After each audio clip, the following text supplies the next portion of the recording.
Perfect. So hello and welcome everyone this afternoon to our virtual teacher externship hosted by ElevateEdAZ and the Center for the Future of Arizona and the Arizona Business Education Coalition. As a friendly reminder, we ask that you please keep your cameras on for the duration of the session and ensure your microphone is on mute if you are not speaking. Today's session is hosted by Kristen St. Marie from Carlisle Companies, who will lead a discussion on career awareness and trends in the manufacturing industry. And with that, I pass it on to you. Thank you. Hello, everyone. I'm going to share my screen and put on the presentation. Oh, this is a little different than, where do I go to share the screen? Should be right along the bottom. You should have a strip. You should have a share screen button. If you click that, you'll be able to share. If you don't see share screen, if you see more with 3 dots, click more and you should have a share screen come up.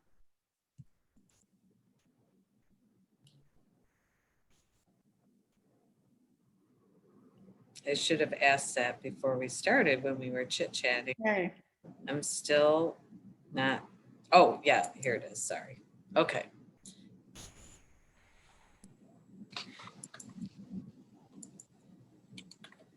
Okay. Can everyone see my screen?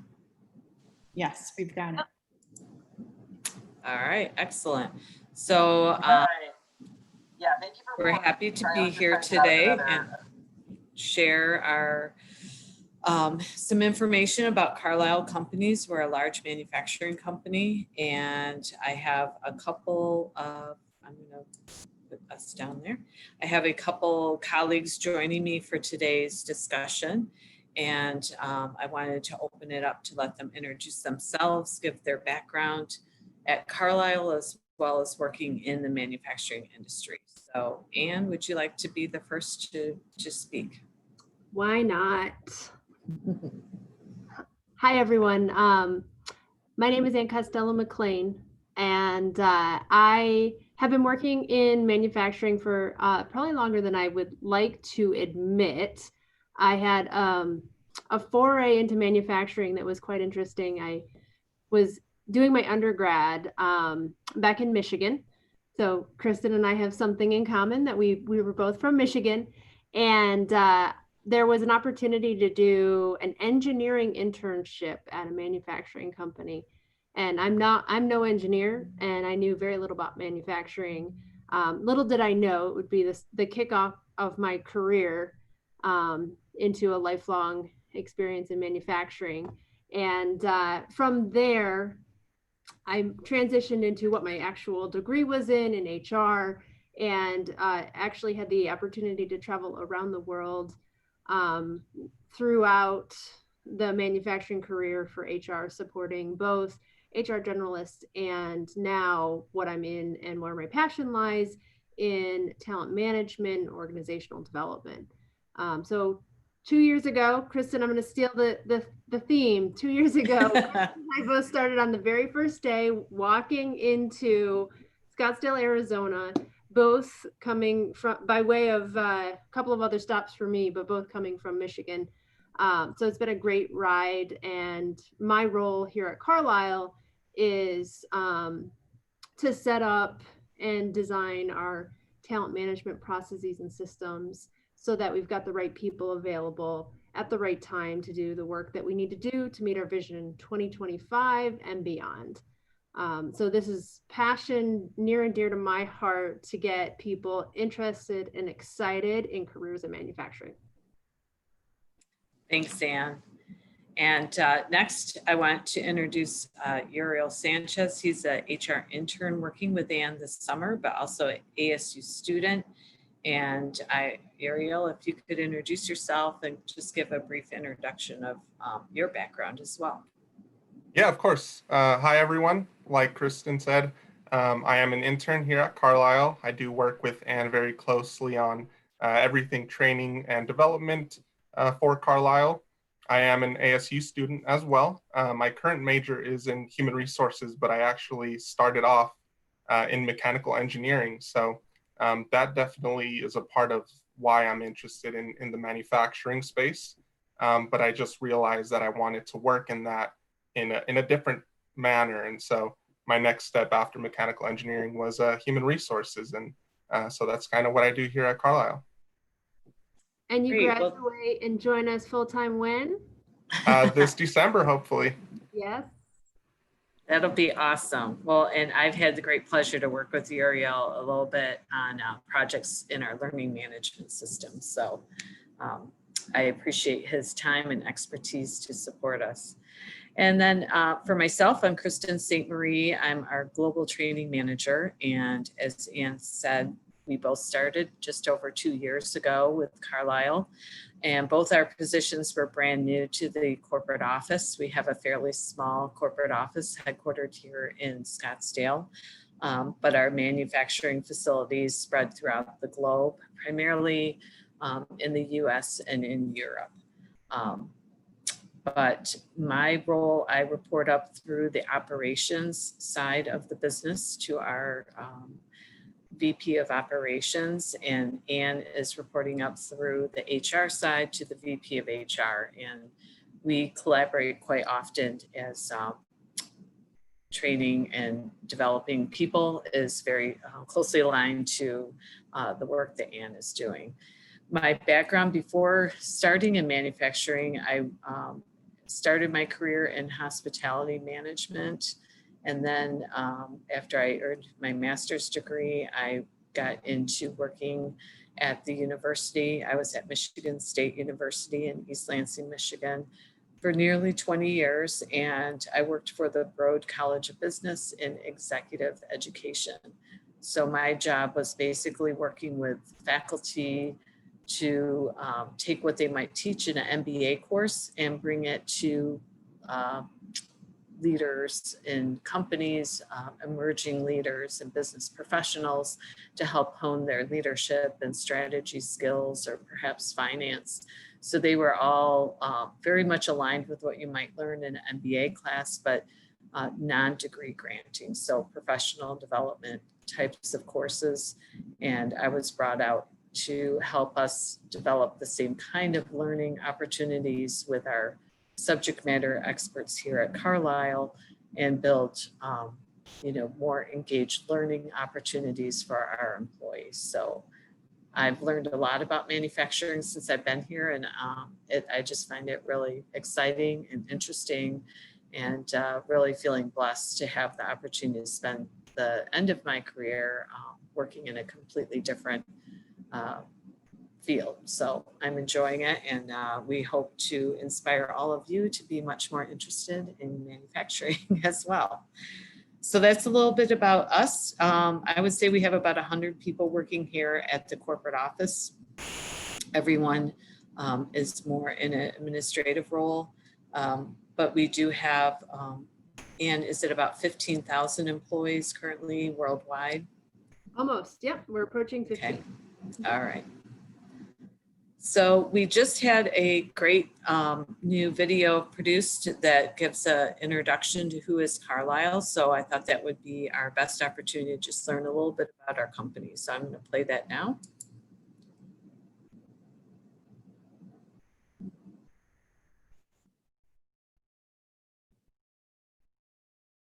Of course.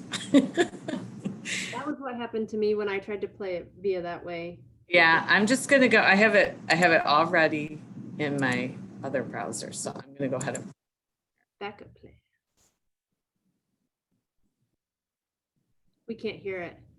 Yeah, you'll have to stop sharing your screen, and when you go to share it, make sure you share audio as well. Oh, okay. Stop sharing. And then so I stopped sharing my screen altogether. Mm-hmm. Yeah, and then when you go to share your screen, there's an option to share the audio. Gotcha. Share computer sound. Got it. Okay. Thank you. Let me know if you can all hear this. Founded in 1917 as a bicycle inner tube tire manufacturer in Carlisle, Pennsylvania, and now headquartered in Scottsdale, Arizona, Carlisle is a diversified global portfolio of businesses that manufactures highly engineered products and solutions for our customers. Carlisle is committed to generating superior shareholder returns by combining a unique management style with an entrepreneurial culture of continuous improvement. In 2018, we launched Vision 2025, a strategic plan that has set the tone for our next 100 years. The goals of Vision 2025 are to drive organic growth in excess of 5%, utilize the Carlisle Operating System, or COS, consistently to drive efficiencies and operating leverage, build scale with synergistic acquisitions, continue to invest in and develop exceptional talent, and deploy over $3 billion into capital expenditures, share repurchases, and dividends. These objectives are supported by COS. COS is Carlisle's global leadership operating system that engages all employees for business and operational transformation. At Carlisle, we believe our entrepreneurial culture will drive our team to deliver Vision 2025, which unites our businesses under a center-led approach. Carlisle Companies is comprised of 4 business segments. Carlisle Construction Materials, an industry-leading manufacturer and supplier of building envelope products to the commercial construction industry. Carlisle Interconnect Technologies, a supplier of highly engineered wires, cables, and interconnect products and solutions used in harsh environments and highly regulated industries, including aerospace and medical. Carlisle Fluid Technologies, which manufactures equipment for the supply and application of paints, coatings, and spray materials for a diverse range of markets. And Carlisle Brake and Friction, a leading global solutions provider of high performance and severe duty brake, clutch, and transmission applications to off-highway vehicle markets. As part of Vision 2025, Carlisle will deploy over $3 billion into capital expenditures, share repurchases, and dividends, and an additional $3 to $5 billion into synergistic and strategic acquisitions. In the past 10 years, we have deployed over $4 billion into more than 30 acquisitions. By delivering on these goals, we aspire to grow sales to $8 billion, expand operating margins to 20%, and most crucially, deliver more than $15 of earnings per share. As we moved into 2020, we turned our attention to the principles of environment, social, and governance, and launched our first corporate sustainability report.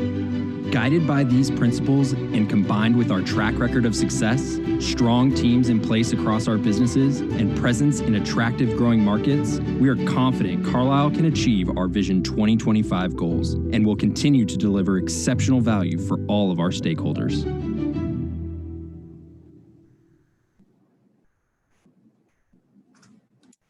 Okay, I'm going to go back to the presentation.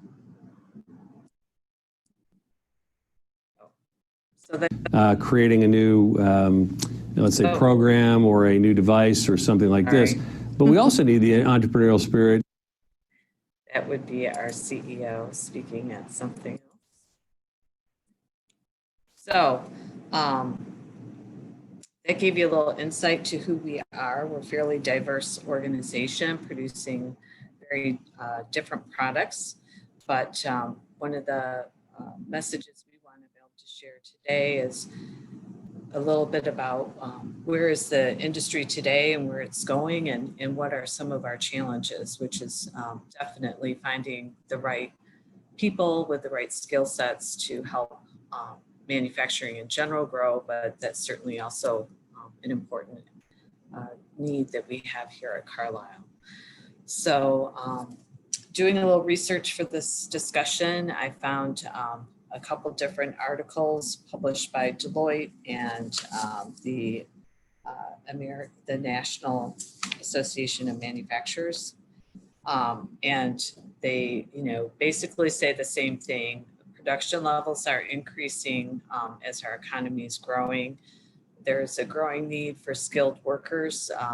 We have a shift in how manufacturing is being done. And there's a large sector of baby boomers retiring. So many people in the organization are, going to be retiring over the next several years, which is leading to, currently there's nearly 500,000 manufacturing jobs that are not filled today. There might be some fluctuation because of the COVID situation, but prior to that, that was the number.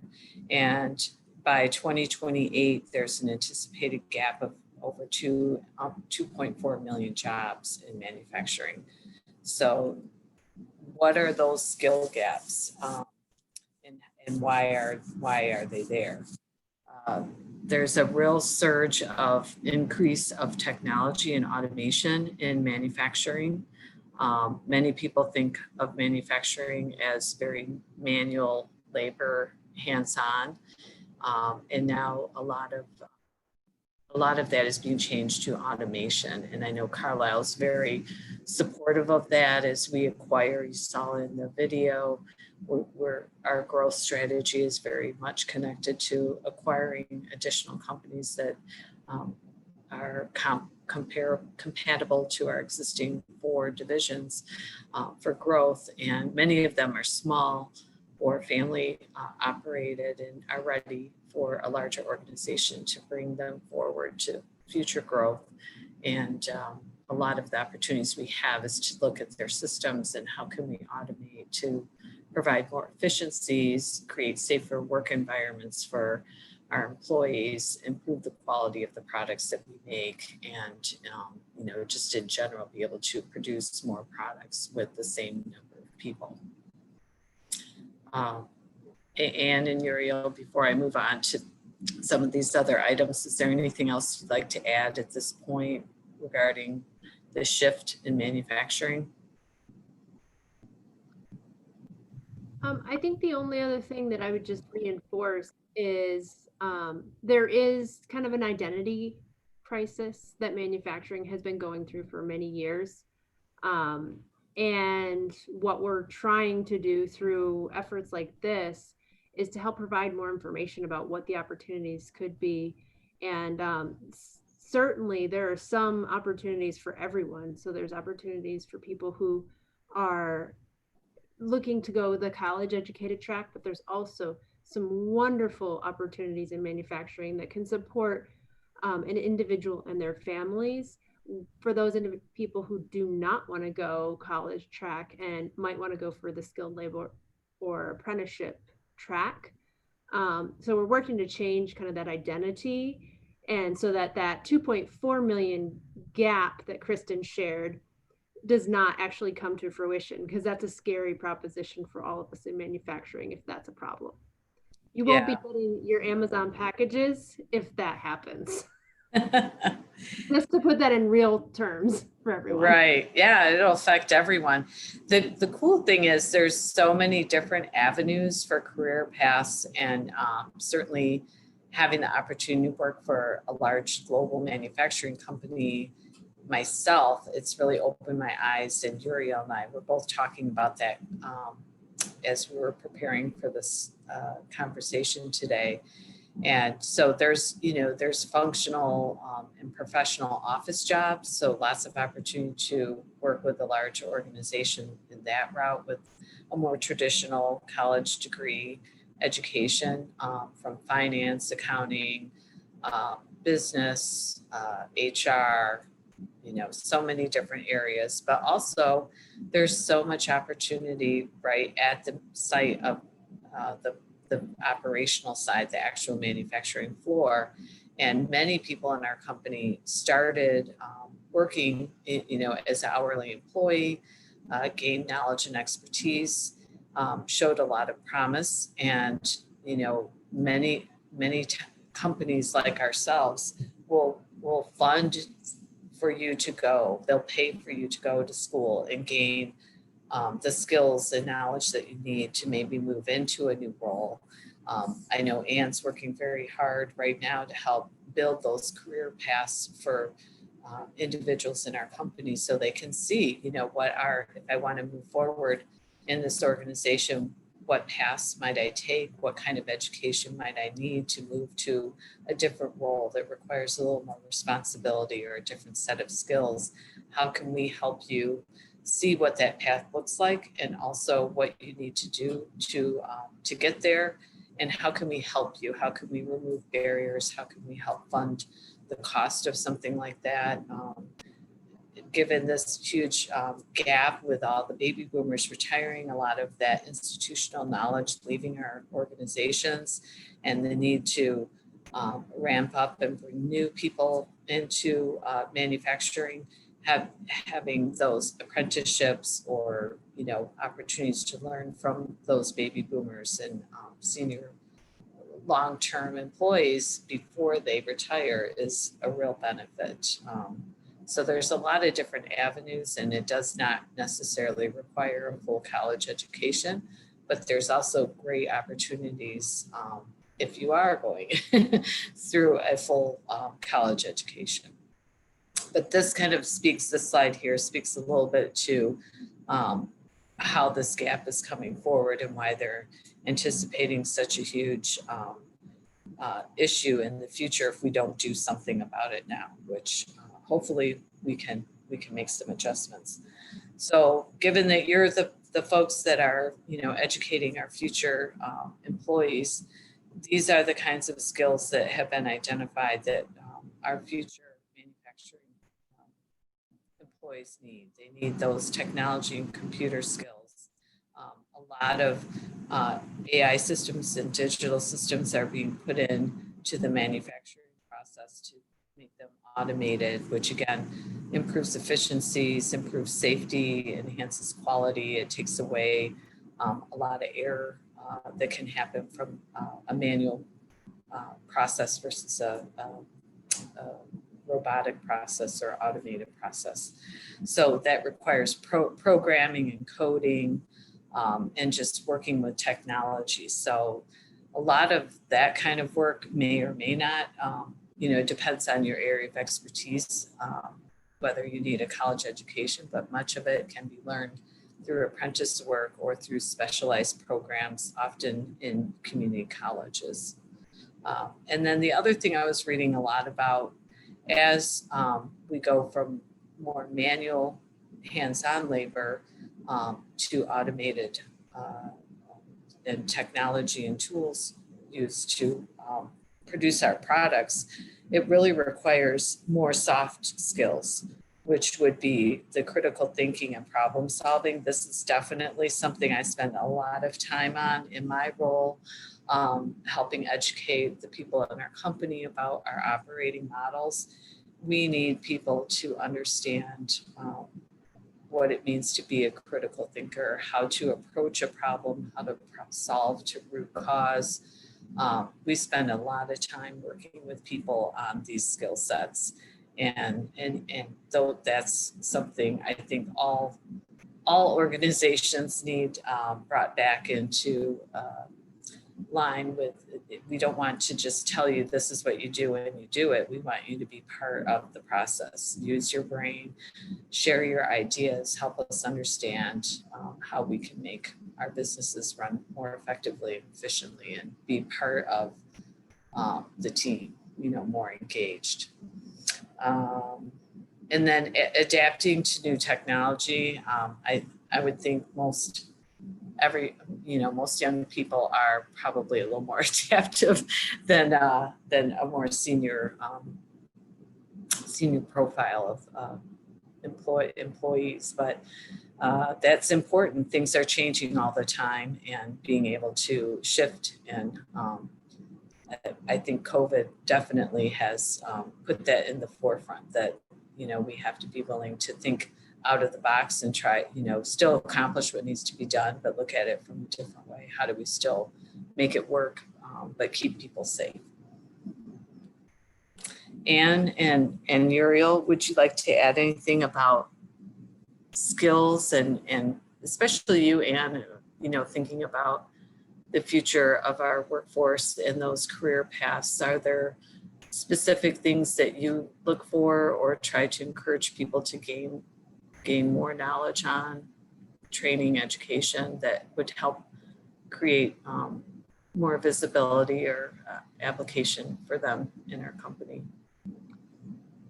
I mean, we really look for almost everything to be able to service our customers. From there are still definitely roles where people can come to work and build a widget and go home. we need those people as well, but we're trying to appeal to all audiences all the way up through as we build operational career paths and senior leadership roles. I would say unique to Carlisle, we do, for a large organization, we do put a whole lot of value in entrepreneurial and autonomy. So being able to think critically and independently, I would say would be a key criteria for us, maybe less so in more bureaucratic designed organizations, but for us, that ability to think independently, come up with good ideas, and then articulate those ideas in a way that brings people along to understand where we want to go is another critical skill, regardless of where you are in the organization. Right. I think one thing I used to always suggest to business students when I was working for a business school was, if you have an elective available, go take a communications class. I think that's that was something we spent a lot of time working with emerging leaders that have an engineering degree or a business degree or a technical degree, and they were being moved into the role of a leader of a division or a site, and they're managing people, and that requires a different skill set. And I think as a leader, as a contributor to an organization, having effective communication skills is so critically important. What would you say to that, Uriel? Have you had the opportunity with your education at ASU where you've been able to take some communication courses? Is that part of your curriculum?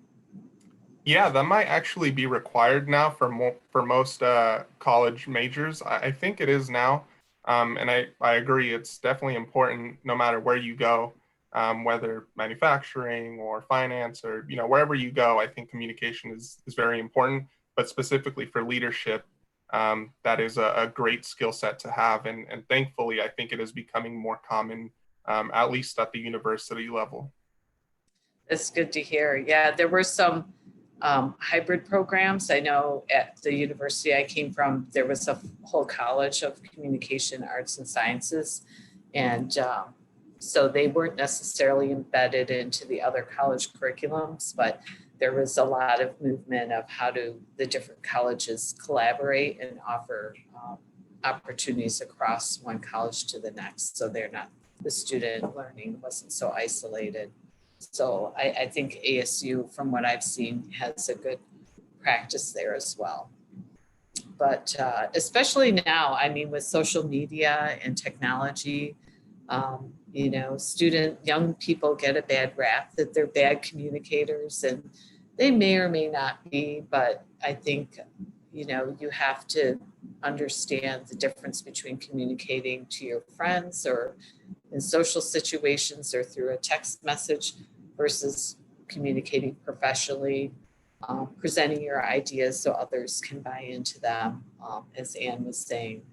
And, those are all good things to practice if you haven't had the opportunity. At the high school level, is that something, maybe a question out to the people on the call? I don't know if that's something that is incorporated into the curriculum for high school students and preparing them for their future. But that's something to think about if it's not.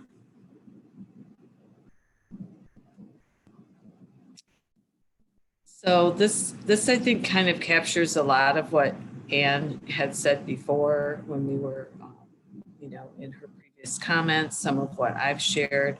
But I guess our message to all of you is that modern manufacturing, it is a high-tech industry with a lot of opportunity. It provides excellent pay and great career path opportunities for individuals that want to grow and expand their knowledge.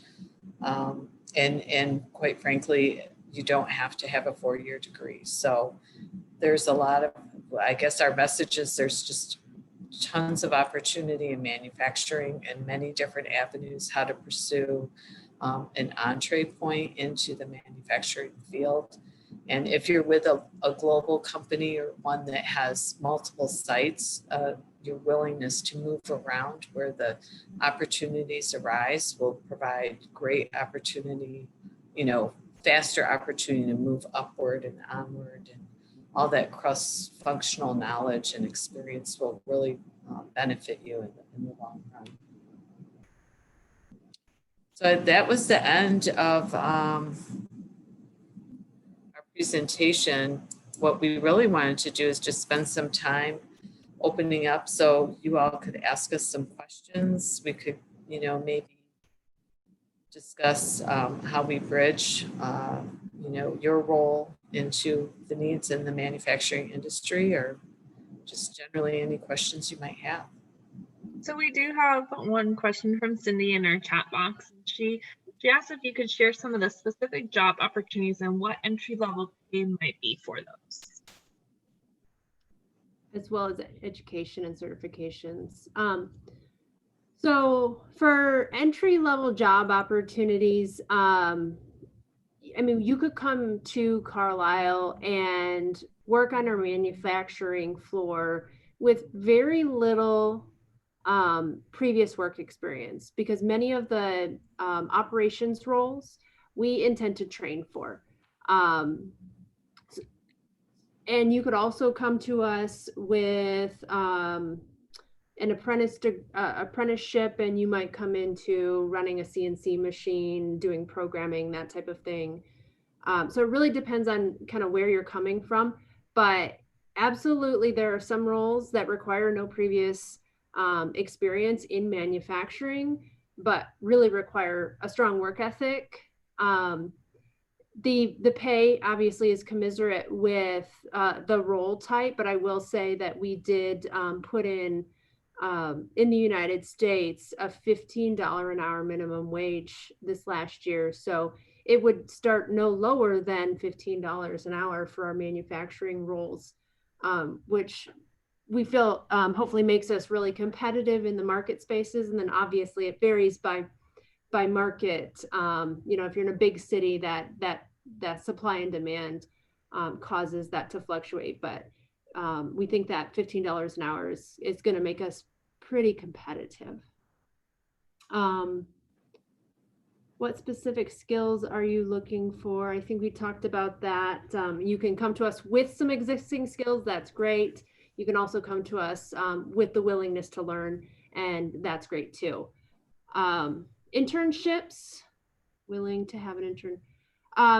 We do have internships. I think that it's state specific on what age they can come to us and how many hours they can work and such. But I believe 17 probably does qualify in most states. I can't speak specifically, so don't hold me to that. But we do absolutely have what we more commonly have. We have a lot of interns like Uriel who come to us in the process of pursuing a degree, but we also do have some that come to us as we kind of see them more as like apprentices. While they might be in high school trying to figure out what they want to do with their life and their career. And I'll add there, Anne, as I've been out a lot of our facilities, so some questions about where our plants are located. We don't have a lot in Arizona. Our corporate office is more, professional college education level positions, but we do have 2 small factories in Phoenix. And so there would be some opportunities there. And most of our other factory locations, the lead HR person, the plant manager, the director of operations might spend some time in the local high school or with the community college to vet opportunities to bring in young people to learn and apprentice at their site. So often that's done quite locally as opposed to directed from the corporate office, but that's something that's needed. And for us, we're just simply trying to increase, not just for Carlisle, but for all of manufacturing. Honeywell has a very strong presence here in the Valley and in this area.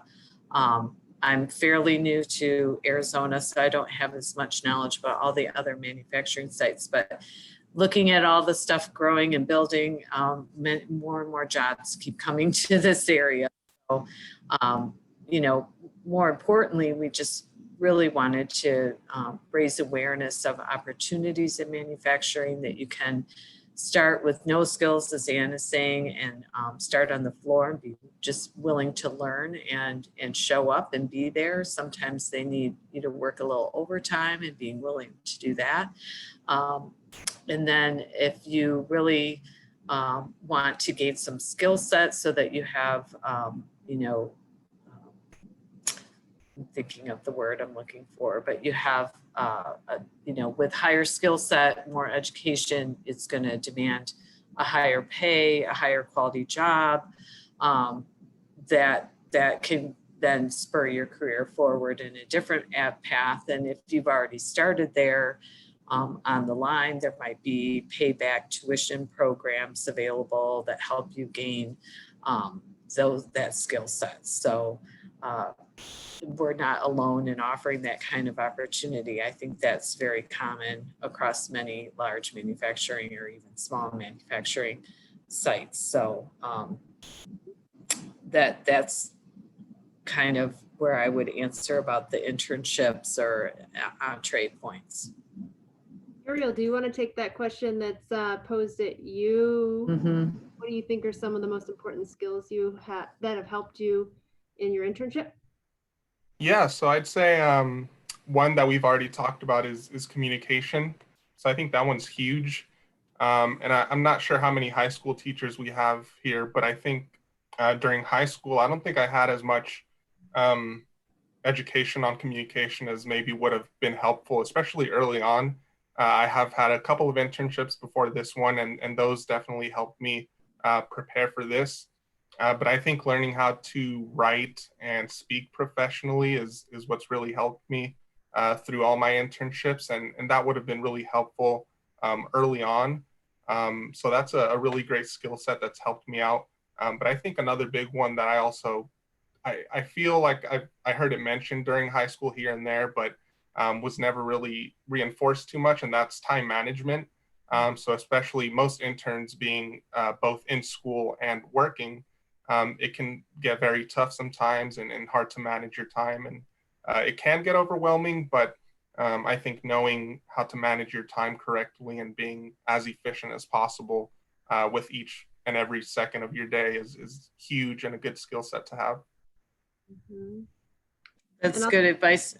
I would say too, one thing I noticed again when I was in a university environment where we had a lot more student employees, so we don't have as many here at the corporate office at Carlisle, but so many students, they're very involved in their schoolwork and all their athletic activities or social activities or extracurricular activities. And their parents say, I don't want you to have a job because you need to focus on your studies and you need to focus on these extra activities that you're doing. And it really is a disadvantage for many young people when they start their first job. They have no idea how to communicate in a professional office or how to answer a phone professionally. There's a lot of, just subtle nuances that are different than how you might communicate in your home or with your friends.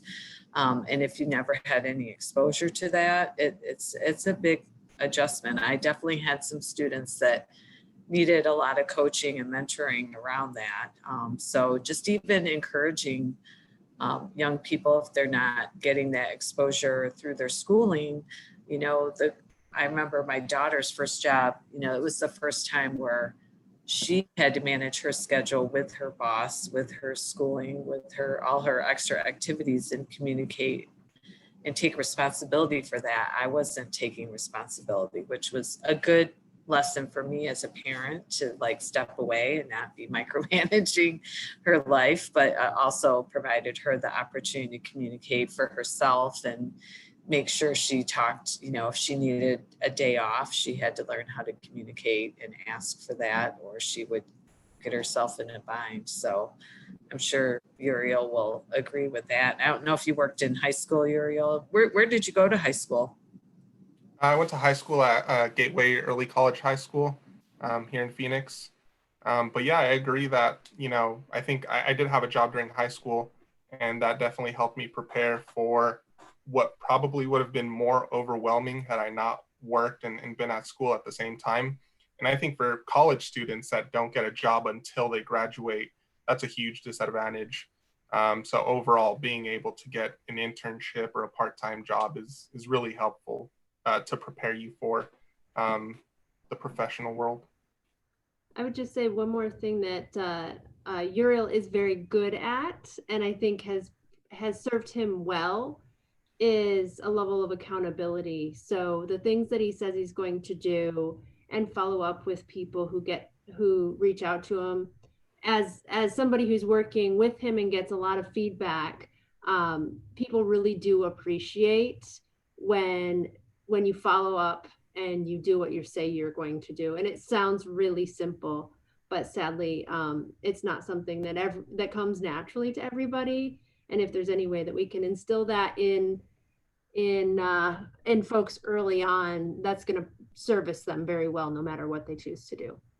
Yeah, I agree with that. And my kids are in their late 20s now, but I know when they were in school, graduating in the early 90s, the helicopter parent and us being a little too involved. And I remember many faculty even saying parents literally will contact college professors trying to interject, or I've even heard when they graduate, sometimes parents will try and do the interview for their college student. I've heard stories like that. So I don't know, hopefully parents, those are shocking revelations, but that does not help someone become accountable and independent in their thinking. So, the more that we can encourage, give exposure to that to young future professionals, the better. So I'm sure as educators, you have plenty of stories that are that. And there's one here that when interviewing a candidate, what do you like to see? What do you say yes to, and what makes you say no? Yeah. More than anything else, what I'm looking for is curiosity, interest, and drive. I can teach anybody to do anything if they are curious, interested, and driven. Not me particularly, trust me, I don't know everything, and have areas for my own personal development, but if you've got those things, then anyone could learn whatever they want to and can go wherever they want to. So I'm more of a behavioral interviewer. I like to understand what they are interested in and try and align their interests with their passions and what they're doing at work. People spend a lot of time at work. They should love what they do. So yes, technical skills and all of that, they're great and nice, but that's really what would be the decision maker for me between yes and no. So Anne, could you talk a little bit about, how you determine that in an interview and what an interview process looks like, especially for, some of those entry-level jobs, what that process looks like for a student, and how as teachers then, we can help students think about what might that interview look like? What is a behavioral interview? And how do you as an employer assess whether someone has interest and curiosity and is going to be accountable? Yeah. So those behavior-based interview questions generally start with something like, tell me about a time when. And from there, you can go almost anywhere to say, tell me about a time when you were very interested in something and that turned out to be successful. Tell me about a time when you failed and what did you do to overcome that? And the way in which they answer those really does tell you, do they have that perseverance, that drive, where their passions lie. And generally that's when I do like interview coaching or exploration interviews, that's where I try to focus many of my questions, because it throws people off. They're expecting to look at the resume and say, okay, you have experience in X, Y, Z, and dive deep into maybe something more along those lines. So the experiential can throw some people off to say, oh, I wasn't thinking about that. I'm not connecting those dots.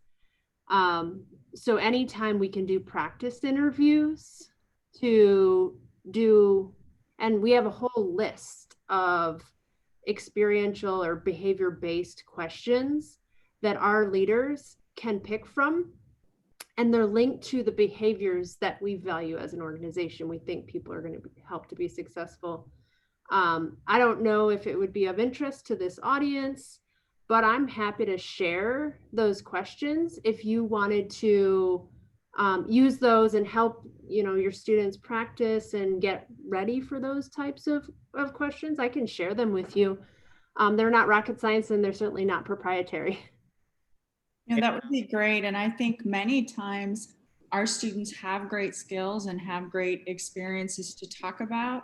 And at the same time, they're not sure how to articulate those, and they don't make the connection between, Kristen, as you said, they don't make the connection between the part-time job they had and the customer service skills they may have learned there to what, this kind of a role might be. So thank you for sharing.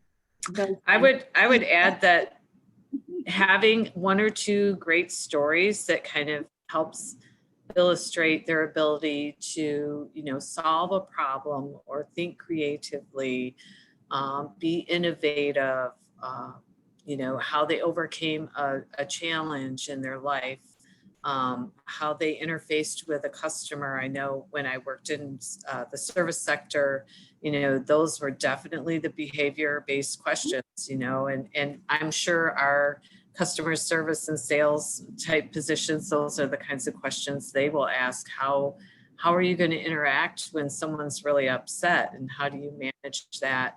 So having any kind of thinking back about your life experiences and trying to have those stories ready and thinking about what elements in those stories might hit, some of those key points. And then preparation. Did they go to the site to look up and see what are the values of that organization? Is it published on their website? What's their mission statement? What's their vision? Having any knowledge about the organization that you're applying and interviewing to work with, shows that you are, taking a good step forward to be prepared to share, to answer questions. There's nothing worse than coming in and nothing about the organization that you're applying to work for. So that's an important aspect too. Yep, and the STAR model, Catherine, Sarah, that's an awesome model to teach anyone, because it really helps you to articulate in a concise manner the message you want to get across. There was a program, I don't know if it's still running, but when my kids were in school, I just thought it was fantastic because it was very similar to things they might learn in an MBA class, but it was called, our program was called Destination Imagination, but it's also called Odyssey of the Mind, is another national name that people will recognize.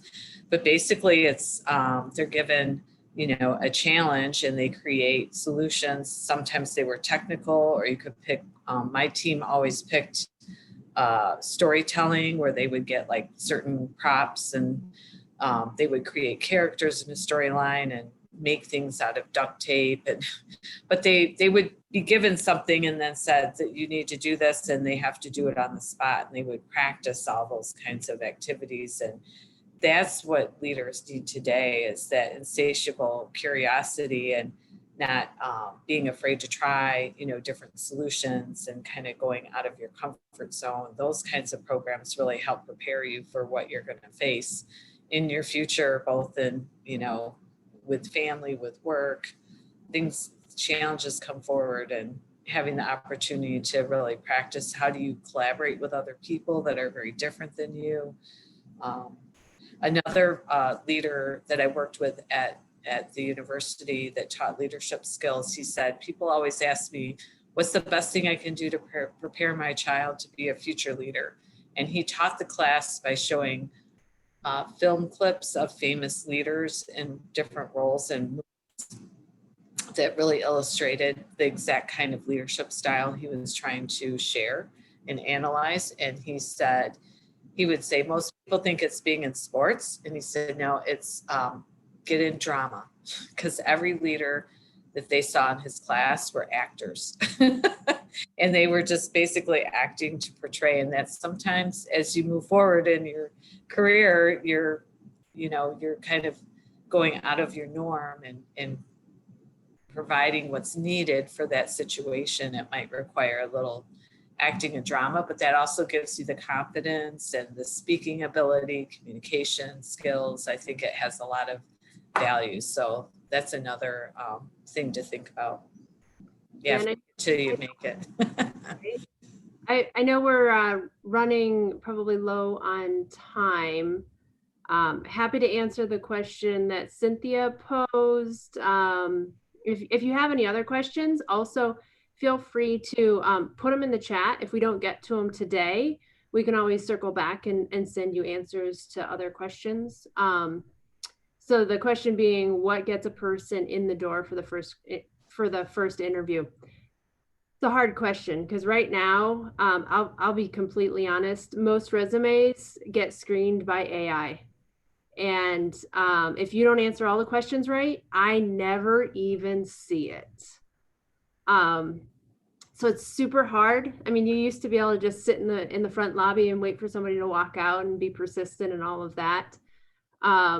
So I would say a lot of people come to me by way of, and I hate to say this, but by way of relationship. So know that any time that you're out in public, say you're in a service industry and you work at a golf course or you work in a restaurant, anytime you meet somebody is an opportunity to understand what they do and how you might be able to connect with them.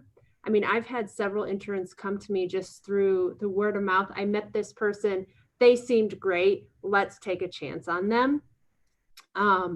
Because this whole submitting a resume online, your chances of getting to an actual hiring manager are honestly just really slim. And then, yeah, LinkedIn is great. Networking, it becomes like the new way of networking. And then the other thing I would say is you still have opportunities to be persistent, although, the front door might be locked to most of these places for a variety of different reasons right now, COVID.